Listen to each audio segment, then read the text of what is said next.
Okay, morning everyone, and welcome to this webinar seminar. We're here in person. We've got people joining us remotely on directors and officers liability. We're going to be discussing climate change litigation, which I think is very fitting this morning on this lovely June wet day. Definitely not a sign of things to come. Thank you to all of you for coming here in person today. There's over 50 events taking place this morning with our LOW, so really appreciate you coming to this particular event. We had a lot of competition, some really interesting talks, but hopefully you will find this talk interesting and we can get a bit of discussion going amongst the panelists and also in the room. There's not so many of us that people should be shy, so please do come forward with comments, questions as we go through the discussion. And if we don't make it worth your while, then there's a free lunch and refreshments waiting for you afterwards. So we'll be aiming to finish up probably just after 12 o'clock. And just a reminder as well, the session is being streamed live, so we've got a number of people joining remotely. So Chatham House rules do not apply. So do feel free to ask questions, but maybe choose them wisely because it will be recorded. So just to introduce myself, my name's Nick Sutton. I'm a partner at Freeths in the London Dispute Resolution team. I handle a wide range of company commercial disputes, as well as specialising in insurance law. I deal with insurance claims and coverage issues along financial lines, commercial, D&O, professional and environmental risk, and coverage disputes. I support our environmental team on another team, so the corporate team, for example, on shareholder disputes, securities claims, and other Companies Act type actions. And I've got a number of ongoing environmental claims against construction companies and clients who are being investigated or potentially being fined by the Environment Agency, and advising on the ramifications for those clients on commercial relationships and the interplay with supplier contracts for breach of contract. Also joining us on the panel today for our D&O insurance coverage aspect, we've got Edward Rushton, who's a senior claims advocate at Aon. Aon focuses on large UK and international professional and financial services, service risks, who qualified in 2006 until 2018 as he practicing in a city law firm, and has a wealth of experience in insurance and reinsurance disputes across most classes of business. During his career, Edwards worked for brokers, insurers, reinsurers, Lloyd's syndicates, policyholders, MGAs, and other interested parties. Edward recently joined Aon in 2024 from LexisNexis, where he was head of insurance and reinsurance and was involved in producing practical guidance for insurance and reinsurance lawyers. And now, as I say, works at Aon Global Broking Centre as a coverage specialist and claims advocate, reviewing and producing policy wordings for complex global risks and also supporting insureds on distressed claim scenarios. So welcome, Edward. Thank you. On the legal technical side, we'll be inviting Peter Webster, who's a barrister at Essex Court Chambers. Peter has a broad practice in commercial, international and human rights law and acts on a range of commercial disputes for the English courts and arbitration tribunals. Of particular relevance to today's talk, his experience includes the insurance sphere, recently acting in 2 heavy arbitrations regarding claims by both company and its officers for coverage, and also acting on a substantial Bermuda form reinsurance matter. He's acted in numerous claims involving allegations of breach of directors and fiduciary duty, and was called to the bar in 2012, having first qualified as solicitor, and worked as a judicial assistant in the Supreme Court. So thank you both for joining on the panel today. I'll be wearing 2 hats as panelist and contributor, and also moderating as well and guiding the conversation. So as I'm sure many of you are aware of the theme or tone for LIDW this year, it's innovation in dispute resolution, navigating global risks. And I can't think of a risk more global or impactful than climate change. And certainly the sorts of claims and actions that we're seeing in that sphere are very innovative, I think is one way of describing them. So, you know, in that respect, you know, we're in keeping with the theme, but still winding it out in terms of the topics we're covering. After cyber and AI, climate is the top risk that large corporates are losing sleep about, that think about overnight. And there's a very interesting body of law that's developing in this area, which we will come on to. No sector is immune from scrutiny. Clearly, a number of the claims and actions we're seeing are against energy companies and heavy polluters, but actually, as I mentioned, construction companies, retailers, aviation, businesses in global supply chain are all exposed and at risk to the sort of actions and claims that we're seeing being brought in this area. So it really does impact all of our clients, and it's an area that we need to be alert to and attuned to in terms of developments and how rapidly the case law and actions are being brought against companies, because and directors, it's only a matter of time that the particular companies might see a claim form land on their desk. So just give you a quick overview of what we're going to cover today. So I've already made introductions. We're going to do a little recap on derivative claims and talk about the Client Earth and Shell case, which was mentioned in the synopsis for this seminar. And then we'll move on to exploring other types of claims and actions that we might see or are seeing, but might see more of as the case law in this area starts to develop. Peter will then be covering some similar claims or actions that we're seeing in other jurisdictions, and we'll have a discussion about those and see where things might be going and how they might compare compared to English courts and what's happening elsewhere. Then we will be looking at how directors and officers liability insurance actually ties into and interplays with these sorts of claims, and where cover will or may not be provided, or depending on the circumstances, how D&O insurance will respond to these sorts of claims. And then we'll be looking at common types of disputes and claims arising under D&O insurance. Towards the end, we'll finish off with a bit of horizon scanning, and again, would encourage active audience participation in that and see what ideas we can collectively come up with in terms of where things are going in this area. Yeah, then we'll move on to some questions, and hopefully we'll have some questions from the audience.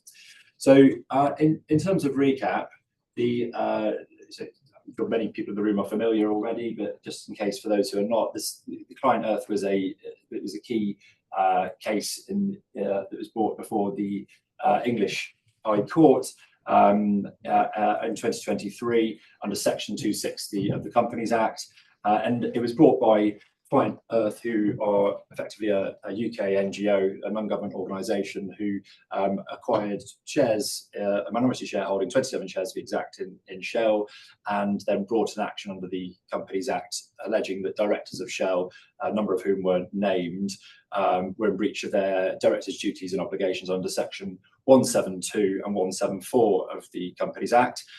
Section 172 is the duty to promote the success of the company, and 174 is to exercise reasonable care, skill and diligence as a director in their position with their knowledge might do.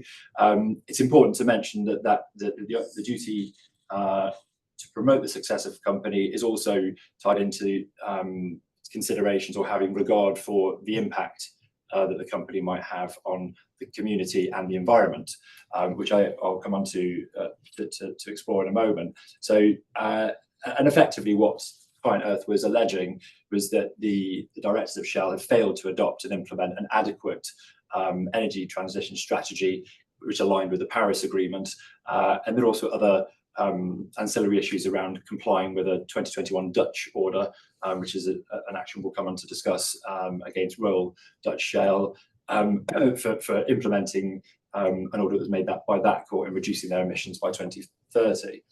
I think we put up on the slide some of the key points around what directors' duties arose and were considered in the Shell case, and also the derivative claims that were brought. Section 260 is not a substantive hearing in and of itself. It was a permissions hearing, so an actual permission from the court was sought to actually proceed with a substantive derivative action under the Companies Act against the directors. That was refused. Permission was refused by His Honour Mr. Justice Trower at first instance, and permission to appeal was also sought, which again was refused. Obviously, we're not going to go or have time to go through all the detail of the judgment. I have read the judgment and extracted a few interesting points and quotes that I thought were quite telling in terms of how this particular decision was reached. and we've put a couple of quotes on here in terms of the applicant must show a prima facie case. That's to say that there needs to be sufficient evidence that there may have been a breach of directors' duties with respect to section 172 and 174. That was blown out of the water and rejected at first instance, in that his Honour Justice Mr. Trower, he said that there was no evidence at all, and actually alluded to the lack of expert evidence that client Earth had presented in terms of there being insufficient consideration of these duties by the directors of the company. An interesting quote from the judgment, and I think this is a key indication of where, certainly in the English courts, the judicial thinking lies, is that, and I'll quote from Mr. Justice Trower, such a claim, this is a derivative claim, is an exception to one of the most basic principles of company law. It is a matter for a company acting through its proper constitutional organs, not any one or more of its shareholders, to determine whether or not to pursue a cause of action that may be available to it. He then goes on to quote from Lord Wilberforce in the case of Howard, Smith and Ampole, which is a 1974 case, which I think is going back into the archives somewhat. But he then goes on to say that there is no appeal on merits from management decisions to courts of law, nor will courts of law assume to act as a kind of supervisory board over decisions within the powers of management honestly arrived at. And so I think what the message, or certainly the indication I was reading from this judgment, is that, you know, the courts are not going to intervene with commercial decisions that boards of directors and companies are making, so long as they can show, you know, to some extent that the decisions that are being made at a company level, one, that they are considering the director's duties, as Shell was able to the written submissions put in by Shell, although they weren't responded to the application, but the court did consider those submissions, which indicated that they were considering their position on these directors, the director's duties around the best interest of the company and the impact of the environment. And unless the decision was wholly unreasonable or irrational, and I think there's some ambiguity in the judgment as to whether, you know, what would amount to wholly unreasonable or irrational, and clearly there's a range of reasonable responses that a court might consider to be, you know, acceptable for a board of directors, but it didn't get into too much further detail around that because of the lack of prima facie evidence that was presented. So we've mentioned as well the element of good faith as well. There was a lot of emphasis on good faith in this judgment, both in respect of the section 172 duty of care. So the court was convinced that as long as the directors are acting in good faith with respect to that duty, then the court's not going to go behind that and begin to impose additional climate-specific duties on directors if they're acting in good faith with respect to their 172 duties.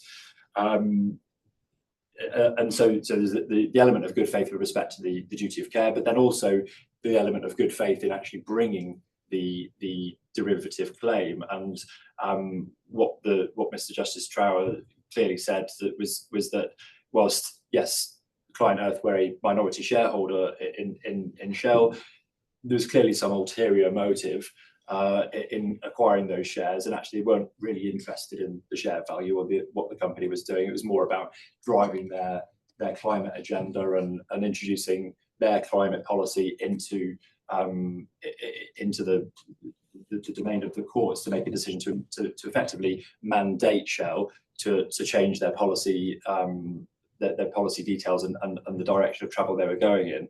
So and so the claim was rejected on that basis, or the application rather was rejected on the basis that it just wasn't brought in good faith. So yeah, these are the key sort of principles. Sorry, there's some exploration around member support as well. So looking at, you know, how many of the other directors on the Shell board were actually in support of the climate emissions policy and decisions that have been made, and their on paper seem to be the majority were in favour of the way things were going and how things were decided. So client Earth and their particular shareholders were in the minority in terms of member support for the climate emissions reductions that were being targeted.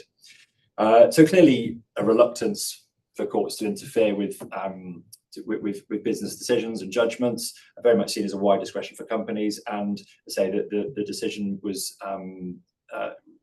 was upheld and permission to appeal was refused. The decision has come under some criticism by some highly regarded legal commentators and experts. Lord Robert Carnworth, there's an article which he prepared for the London School of Economics in February 24, worth a read, gives a little bit of interesting commentary around, this being a missed opportunity to actually explore what Section 172 in particular, what that duty means for directors, particularly in companies who are heavy polluters like Shell and others, or allegedly heavy polluters.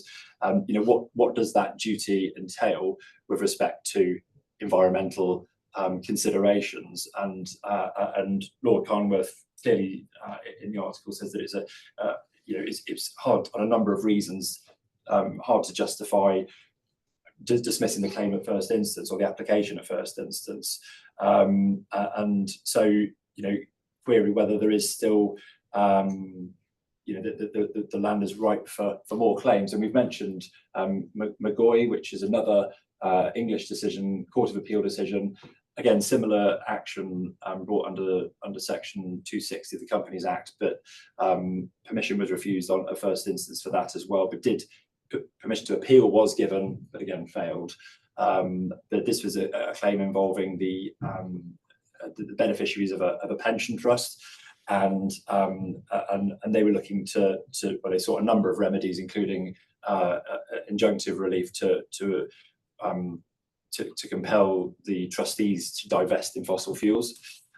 So interesting claim. I'm not sure, Peter, there's anything you wanted to comment on McGoy. But I mean, these are the two main decisions we've got in England and Wales at the moment. Yeah, so I think the main takeaway from McGoy is that it failed, but principally, I think, because of quite technical reasons. It's a claim brought by two members of the university's pension scheme. That scheme is administered by a corporate trustee, which is a company limited by guarantee. In order to be able to bring a derivative claim, you need to be able to say, A, that the company on whose behalf you're trying to claim is going to suffer loss, and B, you need to be able to say that you, as the person who's wanting to bring the claim, suffer a reflective loss, which reflects that of the company. And here, because it's a corporate trustee administering someone else's assets, and the members, their entitlements under the policy are governed by the trust deed, which sets up the pension entitlement. So it's not just you have a 1% entitlement to the assets of the company because you're a 1% shareholder. It's much more complicated than that. The court said that you just don't get beyond first base in this claim. So it is actually a very fact-specific decision. So I'd caution against taking that part of it too negatively. On the substance of it, though, although all of this is obiter, they did have they gave very short shrift to the idea that failure to have a policy to divest from fossil fuels could count as a breach of directors' duties. But I think myself, that's probably because that's an incredibly bold argument, with the idea that there is only one policy which you could have, and that requires you immediately to divest from fossil fuels. I think even by the time they reached the hearing, that argument was not really being pushed all that hard. So it's maybe not that surprising that that specific claim didn't succeed. Yeah, and so I think that the takeaway is, well, they're obviously both fairly recent claims, and I think clearly McGoy's has got a little bit further than Client Earth, but actually for factual reasons and analysis around the pension fund failed. But I wonder whether the ground is right for more derivative claims. We'll have to wait and see. I don't know if people in the audience have got views on that. So we're moving on to other types of claims. So we've just listed here some other interesting areas where we think that there might be some developments. As I say, my personal view is we've not seen the end of derivative actions. I think there's going to be more of those coming, and we'll come on to that towards the end. But clearly there are other areas where shareholders, interested parties, commercial parties in contractual arrangements or agreements could bring claims against companies for breach of green credentials or promises. So there's certainly scope for further claims there. We've mentioned misrepresentation, misstatement. We're within the team in London at the moment. We're dealing with a big action by investors into I won't name the company, but a PLC who invest on the basis of green promises, and actually those promises transpired to be untrue. Query whether you can bring claims for misrep and or negligent misstatement, and that's something we're exploring at the moment. I mean, the claims a little bit, the other moving parts around it, but those are the key sort of claims that we'd be looking to bring. We mentioned FSMA as well, and Peter, I don't know if you want to talk a little bit about FSMA and disclosure obligations, because it seems to be a bit more of a ramping up around the regulatory action. Obviously, FSMA is to do with financial services, but we're seeing a lot more regulatory intervention actually pulling directors up in terms of products that are being sold or promises that are being made to investors, and fines being imposed. So that's an area I think we'll see a bit more activity. Did you want to say anything further about this slide, or? Sure. Yeah. So maybe starting on the first bullet, actually, instead of just going straight to FSMA, there are, looking at a conceptual level, there are obviously so many types of claims relating to climate change that one can imagine. So one might have a claim for harm to the environment, one might have a claim for an injunction to stop a company from harming the environment. There might be claims for misstating the position, so-called greenwashing or climate washing claims. Or there might be the type of claim that you've just been alluding to, a sort of mismanaging climate risks claim, where it's alleged that the corporate directors are either giving too much or too little weight to climate risks in their management of the company's business. And I think realistically, it's not possible in the course of an event like this to go into a lot of detail about all of them.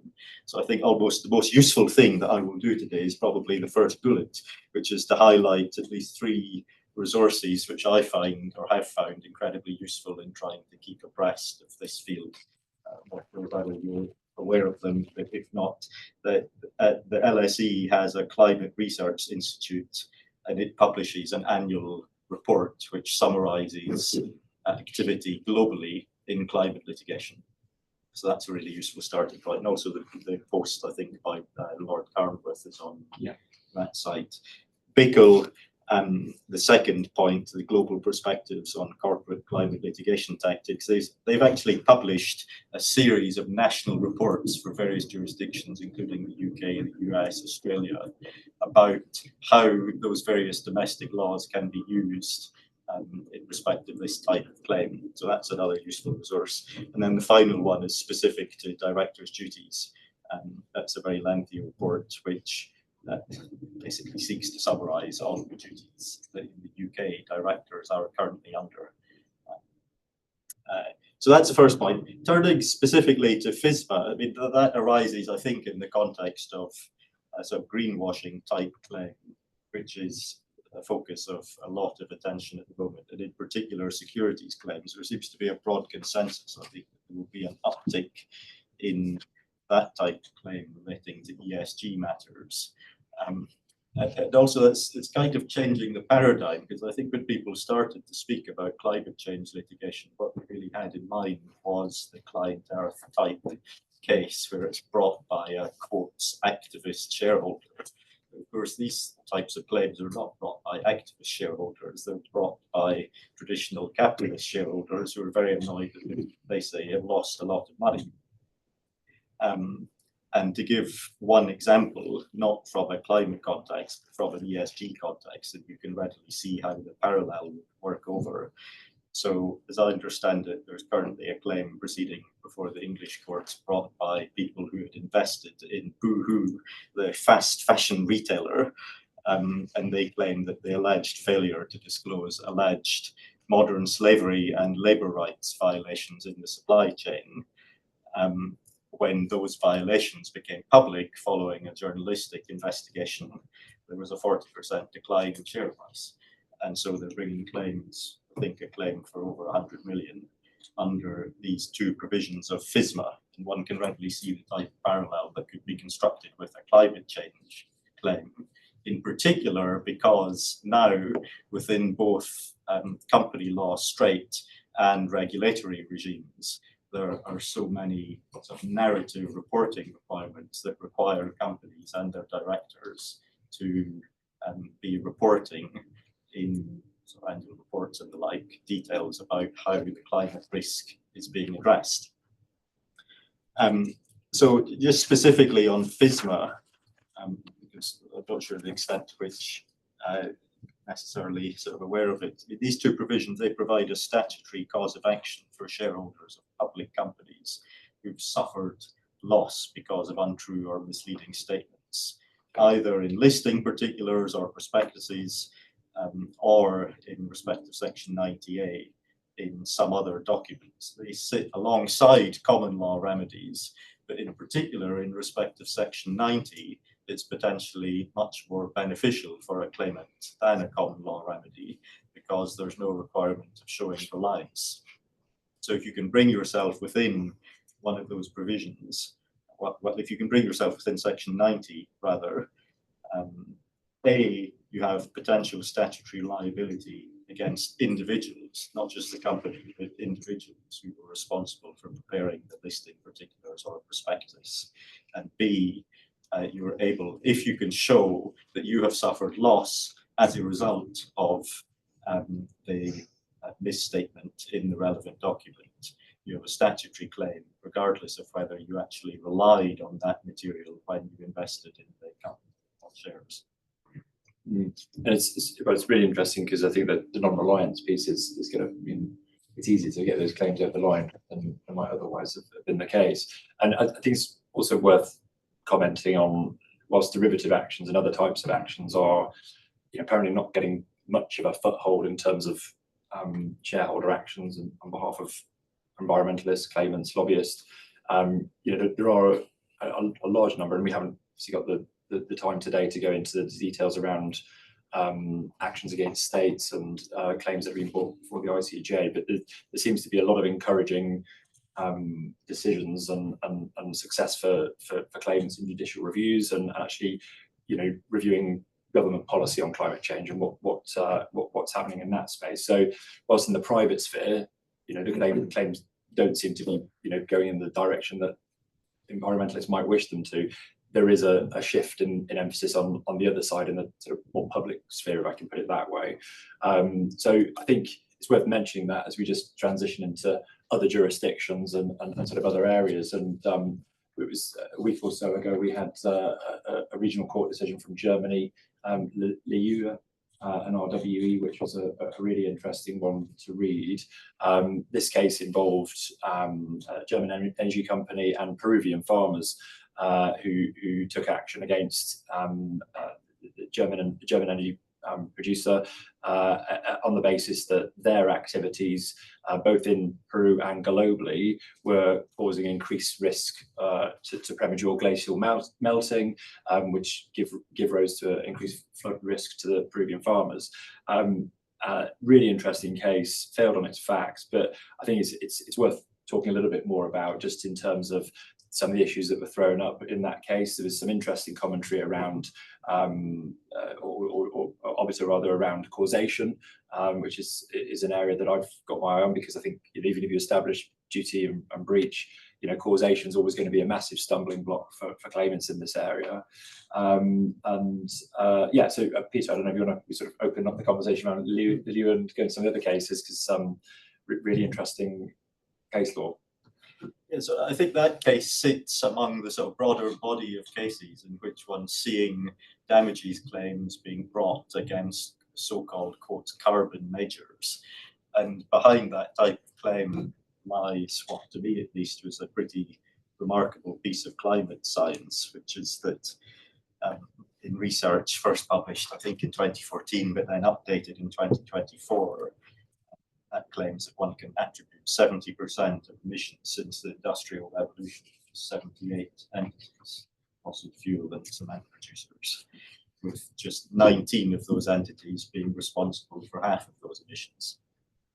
And so when one thinks about that, suddenly I think all of one's perceptions that a damages claim focused the private law type damages claim focused on an entity is going to be completely impossible to get off the ground. Suddenly, I think that type of proposition has a question mark against it.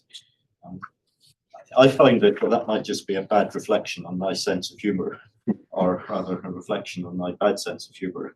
I find it quite funny to compare like two public comments which were issued following the judgment that's handed down in the new case. The first is RWE's statement, which says the decision of the Ham Higher Regional Court means that the attempt supported by German NGOs to use Mr. Luciano Liu's lawsuit to create a precedent holding individual companies responsible for the effects of climate change worldwide under German law has failed. Absolutely not going to succeed. Whereas public commentary describes the case instead as actually being a success, albeit without victory on the facts of that case. Because although the German court held that the claim failed on the facts, and I'll explain why in a little bit more detail, the court apparently did in its judgment go on to confirm that as a matter of principle, major emitters can be held liable under private law for climate-related harms. Supposedly, the German judgment contains detailed discussion of causation, rejects arguments that the emitter could not be liable because it was only one of many people contributing to global emissions.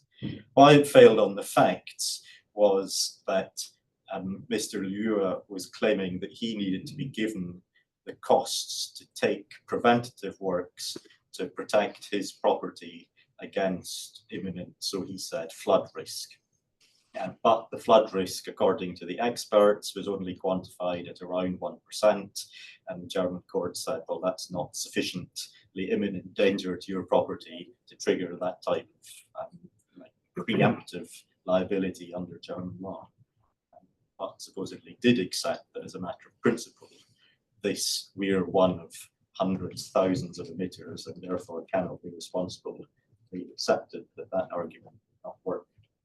It's interesting, isn't it? Because if the risk hadn't been imminent, would the decision have necessarily been any different? I don't think it would, because of the causation issues that were thrown up.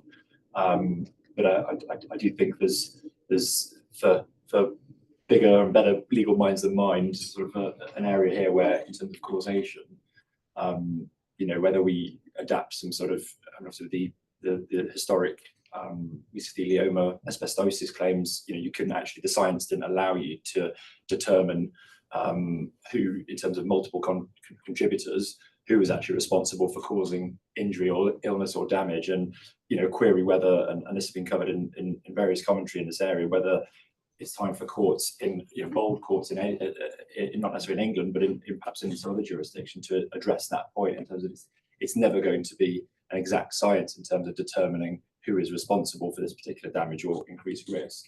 But is there a different approach legally that we could be taking in terms of determining who's actually causally responsible for a particular type of damage? And clearly that will often turn on expert evidence and expert opinion, and where there are differences of opinion, or it's just not possible to determine who is the main contributor. If there's a material contribution, could a claim like that get off the ground if it's imminent threat to property or life, etc. So I mentioned that because I think it's really interesting. I don't know if we're just conscious of time. The other cases, Peter, did you want to mention anything on the? Well, I'll highlight maybe a couple quickly. It sort of segues nicely, I think, with what you've just been making about possession.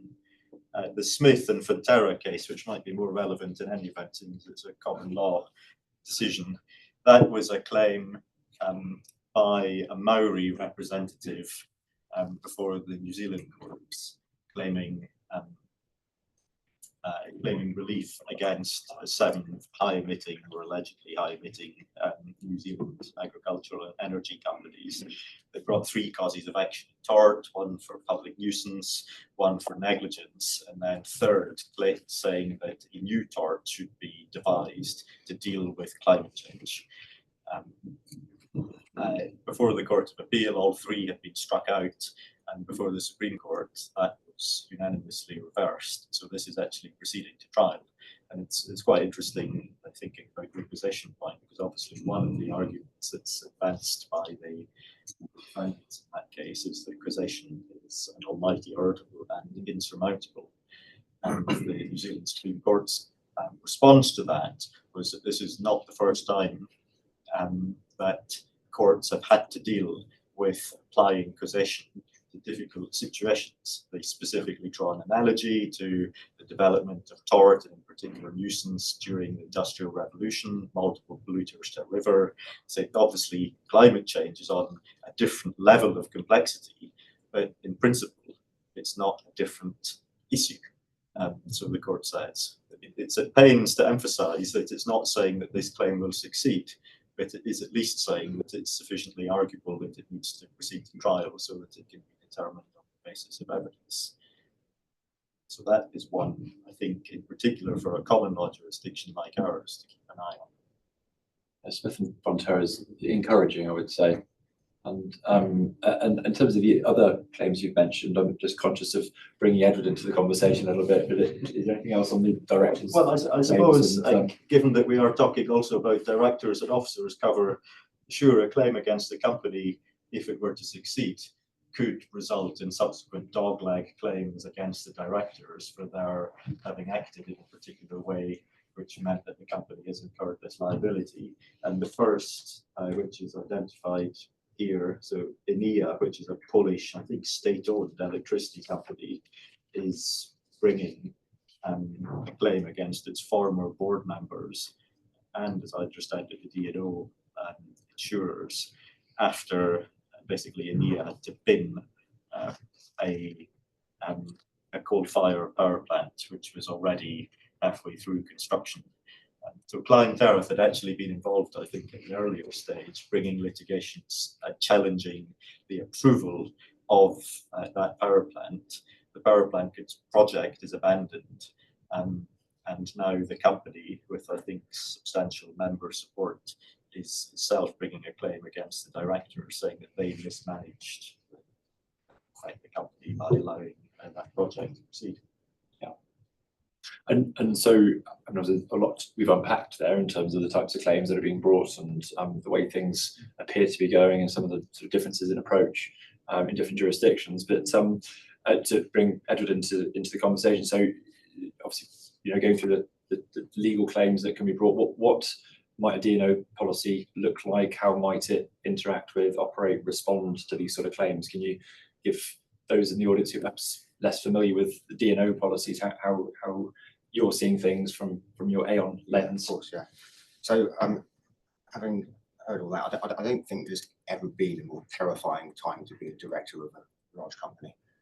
The exposures are so diverse, especially if you're operating in many jurisdictions, and especially if one of them is the US. The number of different ways that investors or activists or shareholders, there's so many parties that can come after you, and it's sometimes very difficult to see these coming. Thankfully, D&O insurance, honestly, D&O insurance will be your favourite insurance policy if you're a director of a company facing these kind of challenges, because it's a lot and it's very stressful and distracting from the main purpose of their role is just to run the company. So directors and officers liability insurance, it's also known as management liability insurance, anyway, by it provides side A, side B and side C cover.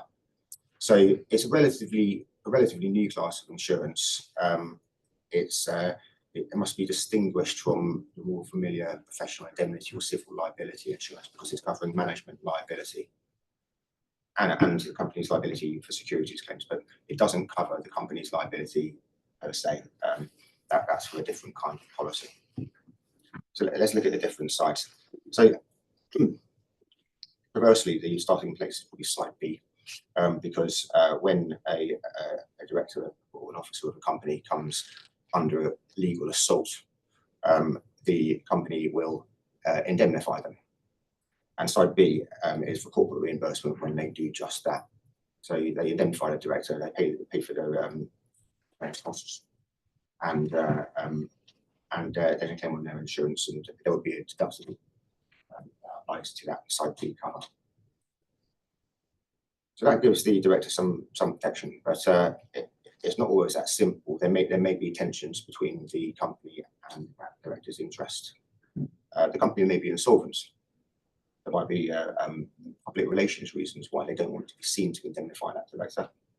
All of these things would be very, very threatening to a director's ability to exercise their duties in running the company. If you're facing that kind of personal risk, it's all-consuming, especially if it's in another jurisdiction. If you're living on the New York time because you're being sued there, you need support. And the directors and officers liability insurance provides that support initially in the form of defence costs, and they're really important. And I would suggest that perhaps that's the most important aspect of D&O insurance, is that assured certainty that if you come under attack personally, you will have a war chest to defend yourself, and that war chest will respond, to certain exceptions, however spurious the claim might be. It's the fact of the claim that triggers the cover for the defence costs. Actually, very often these claims do look really wild. I mean, the allegations are so diverse and it's sort of hard to see how they can be made out evidentially or causation, or all these complexities that we've just heard about. I mean, you can look at these complaints and think, well, that's never going to work. But still $8 or $9 million worth of defence costs to pay to get to that answer. And if you don't have that war chest, you're left an open goal for your claims. So that individual protection is the original purpose of D&O insurance, and it's increasingly necessary because it enables the directors of the company to do their job, and it also enables companies to acquire the right talent, because people who have the right skills are simply not willing to bet the farm on their role as a director of the company. So that helps them attract the right directors as well. Side C coverage is coverage for securities claims. Now, what's envisaged there, of course, is claims against the companies by shareholders, or it might be by secured creditors. These are claims against the company, not for things it's done in its sort of day-to-day business, not for breach of service, civil liabilities per se. This is where claims is coming after the company for breach of securities laws, or for a wrongful act which impedes the value of the security that they've taken for some debt, for example. So that's entity coverage. So that's the shape of a direct D&O policy. I think it's quite widely underestimated how significant this is when these scenarios actually arise. It is the defence costs that is very important. Are there any types of claim, in terms of the legal claims that Peter and I have discussed, that might not be captured by these sorts of cover?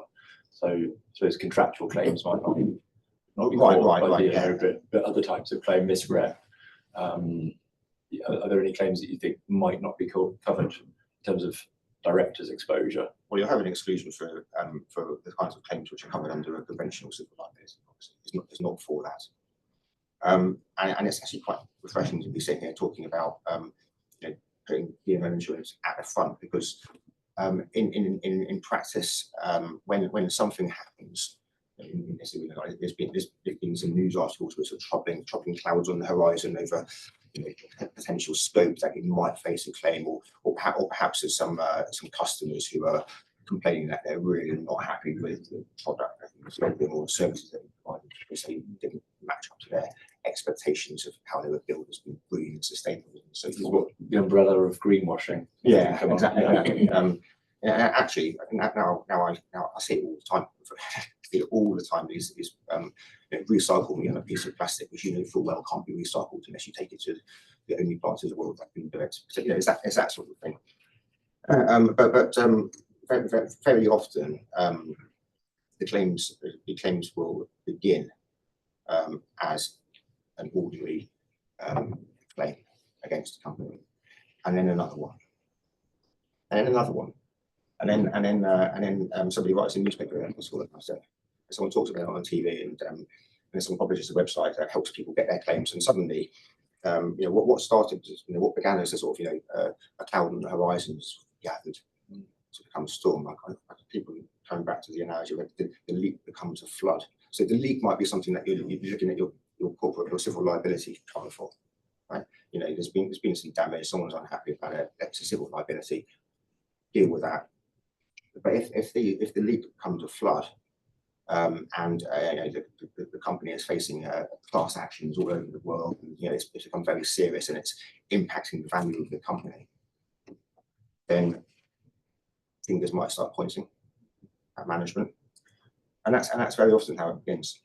Yeah, and a lot of these claims are coming from consumers of products and services, and rather than corporate entities or shareholders necessarily, it's the consumers who are bringing these sort of claims. By and large, you've mentioned coverage disputes as well, and late notification. Obviously, that's relevant to all types of insurer. Yeah. How does that interplay with the D&O policy in relation to climate claims in particular? Yeah. Okay. So late notification is a well-trodden path for coverage defences across many classes of insurance, liability insurance in particular, because that's what makes the claim attached to that policy year notified. Now, the complexity here is, again, when it starts as a leak. So you've got a few claims from consumers, and you're dealing with those. It's not even it might be a claim under your civil liability policy, but then they snowball, and it's very often policy renewal, when the policyholder has to make a fair presentation of the risk, and they go, well, we do have those, those claims are sort of gathering pace a bit, and there's a lot of ominous news coming from the other side of the Atlantic about what we do, and we really think we ought to disclose this. And placing brokers like, oh God, notify it quickly. You've got to have it attached to this policy year, because if you don't, you disclose it on renewal, and you'll get a specific matter exclusion. So that claim, if it does manifest, is going nowhere. It's between policy years, falling between stools.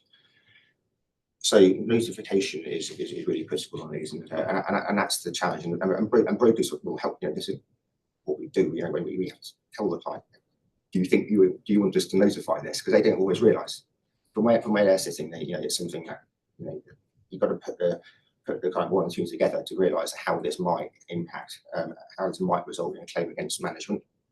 If it does get that serious, investors, shareholders will start pointing fingers. So an ordinary claim can sort of gradually morph into a scenario where there is potential management exposure. You need to notify it. So yeah, late notification is often an issue. It's mitigated somewhat if it's the same market, same insurer renewing on the subsequent year. But it's not. It's an important factor. And I say late notification is one of the most common issues when it comes to kind of distress claims. Yeah.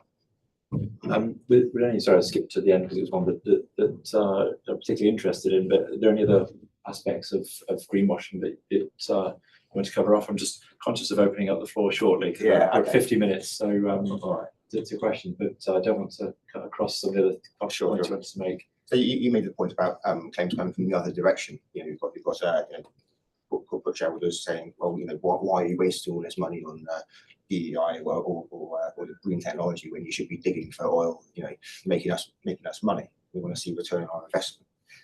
And that's really, really problematic because, over the last sort of 5 or 10 years, we've really seen the needle move, from everybody, even, sort of oil producing companies are big on ESG or DEI, and, it's everybody's singing, everyone's saying this. Dissenters are, we have a few just contrarians, but the needle has, and people, the point is people invested in companies because of these credentials at that time. Now, when the needle moves, and people are invested in the company, they have a competing interest to other stakeholders, and that means if you're management or director, you're kind of damned if you do, damned if you don't sometimes. BP went from beyond petroleum to back to petroleum, I think. Right. Yeah, I think that's the way things have gone, and they publicly, declared that they're going back to. I'm not going to quote one of our friends over the pond, but that's the direction they seem to be going in. So I think another connected point to that is on the slide, financial sector greenwashing. So people want to invest my pension. Some of it will be in ethical investments. My pension provider will invest in companies that have green credentials. Now that might be a public company, but it might not be. I think there's private placements, private equity placements. I mean, funds will invest in companies, public and private. And if they've sold a fund as ethical, using certain standards, and it turns out it's not, that's another direction where the directors of the company face exposure. Or that could be a side C claim and a side A or B claim. But it can come from so many different directions. Yeah, and is what you're seeing certainly in the claims market pre-litigation, I suppose, a lot of these defence costs and spurious, innovative, different new types of claim are on the whole being defended. Yeah. I haven't got any stats, but I'm confident to say that most of the payments made by insurers under DNA policies are but very often those affect their expenditure enables them to dispose of the claim. Just conscious of time, and say we wanted to do a little bit of horizon scanning, and please at this point feel free to ask any questions as well. And I think a very basic point there about more claims. I mean, I think we're far from the end of the road with this area, and it's certainly an area that I think we're all interested in, passionate about, and it clearly impacts us all in our day-to-day lives. So I think we're going to, in terms of what we've heard about today and what we're seeing, there's brand new judgment last week. The German case, there's going to be a lot more claims. From my perspective, I think we're going to see, as Edward's alluded to, more securities claims. I think we're going to see an interesting derivative claim, perhaps in the next 5 years, similar to Client Earth, where there is a prima facie case. There is something where against an energy supplier or some other company where there is sufficient evidence to actually get an application for a derivative claim over the line, and increasingly innovative claims, and we touched upon some of those that we might see today. I think your point in terms of the D&O market, I think it's very soft at the moment. D&O insurance, it's cheap. The market conditions. I think I heard a major carrier in this area say that the amount of premium that they're getting in for D&O risks is less than it was in 2021, but they're writing twice as much limits, so it's basically half price. And at the same time, in a soft market, brokers like Aon will push the underwriters to broaden cover, to increase limits, to reduce retentions and get rid of exclusions. The soft market is where we push on the terms and conditions, we push on the price, we push on the limits. But these guys have to make money as well. So in this scenario, we're seeing more firmer views on coverage, especially regarding defence costs and what portion of the expenditure is actually allocatable to the policy because it's management liability as opposed to some other purpose, or some other entity. That's me, not Aon, seeing this, but I think you can buy these policies and the cover is fantastically broad at the moment.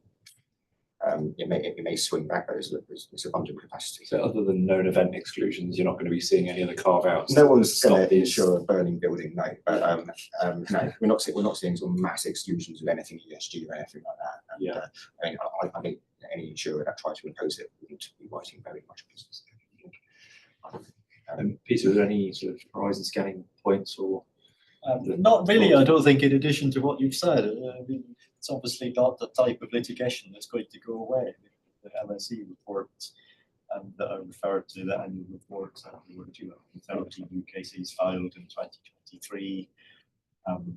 Particular upticks in the transition risk management or mismanagement type case, and also in the climate washing greenwashing type case.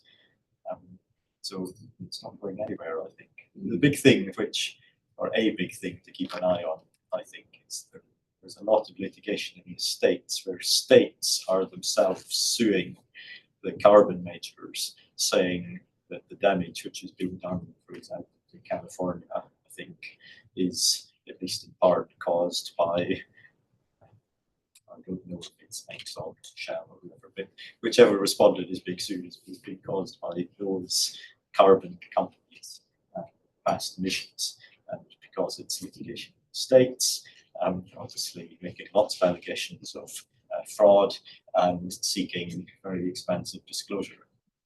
And if that sort of dam is breached, wonders what happens after that. Fraud allegations are interesting. They get covered for fraud. Yes, but you do get defence costs until it's admitted or proven. I think that's very relevant. I think the floodgates point is a good place to open up the floor and hopefully a deluge of questions from the audience. Well, I was just going to share some of the work that we did, which speaks to this and the paradox of it. So I was spending a lot of time in Brazil and mainly South America, the Middle East, on anti-corruption and looking at some major companies. And we were basically doing it for Munich Re. And Munich Re almost represented the German state in investing. And he was desperate to impose or make sure there were proper standards being followed. And one of the stuff that I was doing, as I said, from being a young pupil barrister, was to the Vale. I don't know if you've seen the Vale claims. Vale was bought by Halliburton, and there was the dam collapse, and they kept getting the same incident all the time. And I would be standing outside some of their plants, the mines, waiting to go in, and they wouldn't let me go in as a representative lawyer because they were so powerful. They really didn't care about what would happen because there were a few of the big families, and their families were also the president, the minister, and the head of the Supreme Court, and therefore it didn't matter. When they had the major loss, instead of just investigating the incidents, what the Securities and Exchange Commission did is to say, ESG, you said you're a brilliant company, and you could get away with it before you went to the stock exchange in the United States and around the world. And they caught them on this Al Capone thing. And they say, yeah, but I have lawyers who said it's brilliant, and accountants said, well, that was fraudulent, I wouldn't care. So these were fraud claims brought on the back of these. Well, it's effectively saying that you pretended that you were something you were not, and your lawyers and your accountants signed off. On the back of that, we have the Mariana claims in the UK that became multi-billion, and the court was unhappy about the lawyers putting the claim together, who was behind it, the funders. But what we found out is that those people that used to invest in Vale and get a 5%, or depending on the deal they have with the government, 10% return, by going to the other side and claiming they were getting 30, 40, 50, because you're getting contingency. But then in terms of the insurers, all the fancy companies that had a brilliant story to tell, which were the greenwashing really, they were favored as opposed to a lot of other industrial companies that were very decent, but they were honest about the fact that if you're involved in agrochemicals or mining, there's some real, potential problems in the production. So they were losing their cover, all the decent companies, but the one with the fancy story to tell. So in the end, you're back to the insurers saying, you shouldn't be making stories up. Yeah. You should be telling the truth about your operations. Yeah. So the insurers on renewal in that instance you just outlined, they were making a condition of renewal that actually you have these policies in place, or they were saying we're not going to reinsure if. Interestingly, you say you have these policies, but you really need to play down your credentials, because if you play them down, and there would not be any allegation that you are I think you're you're lying. right. Because If you're- you play them down too much, you end up with a avoidance. Exactly. So it's you can't. Yes, I see the point. Like if you're going to put a positive spin on it, you're going to maybe the underwriting goes a little bit better. Underwriting's a bit softer, and if you're going, oh, we're awful, but we do need insurance. But it's about fair presentation. That's really interesting to hear. Thanks for sharing that. Any Just kind of on the last point about the California cases, are these kind of the floodgates that made open? Is there any specific cases or specific questions that might be answered by any cases that will be the one that might tip it over, or that you're kind of looking at as the next key one to look out for? So I can't, off the top of my head, identify any particular case, or I'll give you a particular case name. I suppose they will obviously have to confront the possession issue, which any of these claims, in order to succeed, is going to confront. And I think myself, the really interesting thing would be they're alleging fraud since the 60s, I think, if not earlier. And if you get, if there is to be disclosure, document production, and then one gets a published judgment, which is reciting a lot of that, then almost regardless of which way that first decision goes, it's going to be, I would have thought, a really crawled over resource for litigants to feel afterwards. even, I suppose, actions against the corporates that are responding to defending these claims is going to be difficult. You can get those disclosures. Obviously, obligations are changing, but I think things, as Peter said, we can't advise or comment necessarily on US California law, but I think there's, as I understand it, the landscape's slightly different in California as opposed to England, and how there's going to be much more interventionism, by judicial interventionism, I suspect, over there. Over here is a bit more kind of, we're not getting involved in business decisions, but actually the impact over there with wildfires and all that sort of thing is so acute now that I think it gets to the point, well, if governments or states and regulators are not doing enough about these things, then actually the judiciary will at some point step in. I suspect that's probably quite a bold thing for me to forecast. So I'm not a US lawyer, so I'm not, that's some purely opinion, but. And presumably, even if you have a drill, baby drill kind of approach, and the pendulum once more, and then people are doing various projects like we saw in the Middle East and South America, which are irregular projects because they're using land which other indigenous people have rights to, but they're doing really well. But at some point, the rule of law has to be complied with. So this amazingly profitable company gets hit by a decent tribunal or claim, and then the value drops. Then you have the incidents that you mentioned where all this, the SEC incident, says, well, this is terrible. What you did was completely unacceptable. You ignore the rule of law, you just listen to the government, which was out of line, and now I've lost my investment. And then you will get a claim. I think we're seeing, obvious damage to the environment, obvious damage to property, impairments, as it was referred to in the use case, nuisance, as we might call it over here. I think those sorts of actions are becoming more prolific and will be more successful. It's the more abstract, conceptual, derivative claims where you're saying, well, your policy in this area is incorrect, and actually that needs to change in order to meet climate targets and what have you. And this is those are sort of long game claims, right? They're things that we don't see immediately in the next 5-10 years. That these are things that we're going to see in the next 30 years. And I think that's how I would sort of differentiate in terms of the prospects of how claims might move forward. Yeah. I would like also to make a contribution. Marianne Portero from Econ One, we are experts in financial, socioeconomical, and environmental damages.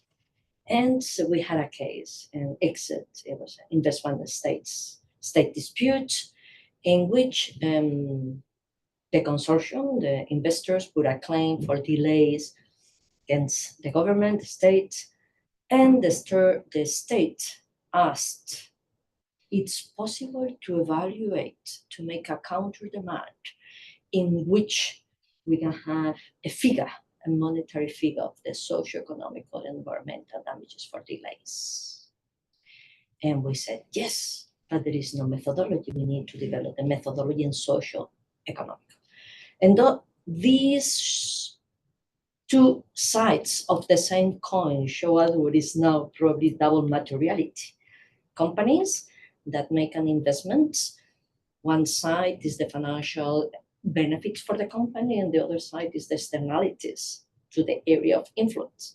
And in this demand, it was shown the value of this monetary value of the counter demand, it was double that the demand, and it was around $1.5 billion. Yeah. And there is not enough information about it that is possible to quantify. And the real effect in the area of influence is not only, it was the World Bank was behind, it was an evaluation of the potential benefits for the area of influence, and that was pollution. It was a city, high levels of pollution. So the objective was with this new transport system, the pollution will go down.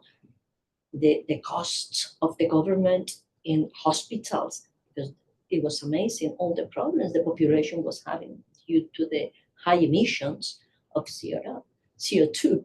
And we do not contemplate in the demands to see if the delays have two sides. One for the investors, but also one for the people or the beneficiaries of the project. And I hope with this experience when we try to transmit and communicate and share, because it's possible that investors also consider, and in the contract, lawyers are there, the contract with the neck, we're gonna make this development, we're gonna invest, the World Bank, the Bank of the Development, all of them are conscious and they evaluate and they give a monetary figure already in the contract of what is this potential benefit, that in case delays, it's easier for the tribunals and it's easier for the experts to get at the real. Looking at an alternative scenario, in terms of a real to evaluate and to consider and comply. If we're gonna finish the project at this date, everybody goes for it. If you don't, well, it's very clear. We pay whoever. I include whoever has to pay pays, compensates for the damages. Yeah, that's really interesting. Just mindful of wrapping up. We're 1 hour 10 minutes in, so thank you, Aaron, for that, for sharing that. Could I ask a very quick one? Yeah, sure. Hopefully it's a discreet question. It's for Peter. You mentioned in the Finterra case that they were envisaging some kind of new type of tort, which I guess is climate related. I was wondering if you could elaborate on that a little bit. I'm curious about where the kind of traditional duty of care lies, because are we going to say that these big polluters have a duty of care to the entire world, all humans, beyond just their consumers, I guess? So that, I think, was one of the quite interesting things. So after the strikeout was overturned on appeal, I think one of the first things that went back to first instance was an application that was made to join. So I suppose it's the converse of your point, actually, but an application was made to join third-party bidders from abroad, which the court rejected. So there are obviously going to be issues, I think, about defining the scope of such a tort. As I understand it, it's basically being designed or put forward in order to try to get around some of the difficulties involved with causation. Because the idea is going to be, it's just going to be sufficient to show that we have contributed in a way to climate change. It's not going to be necessary to show the next stages of the analysis. Was a bit of relevant context for you is that all that is past the sort of strikeout test in New Zealand, with the court specifically saying we do not think that this is so polycentric an issue that it's unsuitable for judicial decision. As I understand it, at least the full federal court in Australia have reached basically the opposite conclusion. Thinks that when there's been environmental legislation field, which there has been in Australia, it's such a polycentric issue that just occupies the terrain. It's capable for developing Thank you. And really, just to add to that around, I think in terms of duty of care and to your question, I think that we mentioned causation and how that's developing and how that might change. I think, traditional neighbourhood proximity principles around duty, that's going to have to be looked at and change at some point, I suspect, because obviously with typical traditional nuisance claims or other types of claims against those causing harm, there'll be some sort of proximity. But actually, if you've got a German energy company polluting, which is impacting farmers in Peru, there's not that proximity or neighbourhood of presence of connection. So I think there will be some legal developments on that front at some point where that happens, to be seen. So any other questions? I think we'll wrap up there. But thank you everybody for joining us today, and thank you to those online as well who've joined us. I'd like to share my appreciation to Peter and Edward as well for leading on the discussion on both the legal technical front and the D&O insurance front. And wishing you all a very good afternoon. And we have got a bit of lunch outside as well if you'd like to stay to continue the conversation. But I'll share my appreciation.